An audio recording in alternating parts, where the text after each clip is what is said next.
আসসালামু আলাইকুম, সবাইকে আন্তরিক শুভেচ্ছা এবং ভালোবাসা। ঠিক আজকের ভিডিওটা একটু দুঃখ নিয়ে বলা যায়। তো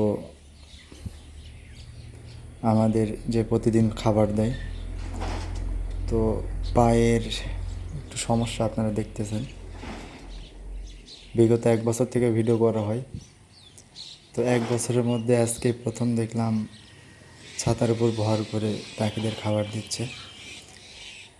কয়দিন থেকে বেশ পায়ের সমস্যা। ওনার হাড় আসলে ক্ষয়ে গেছে, ডাক্তার সেটাই বলছে। তো তার জন্য সবাই আপনারা দোয়া করবেন যেন আগের মতো ফিরে আসতে পারে। যেহেতু বয়সের একটা ভার আছে, তারপরে আমরা সবাই প্রাণ খুলে দোয়া করি আল্লাহর কাছে, আল্লাহ যেন তাকে সুস্থতা দান করে।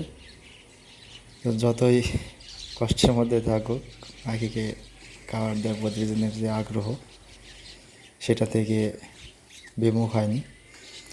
তো যাই হোক, সবাই ভালো থাকবেন, তার জন্য দোয়া করবেন, এই আর কি। আসসালামু আলাইকুম রহমতুল্লাহি ওয়া বারাকাতুহু।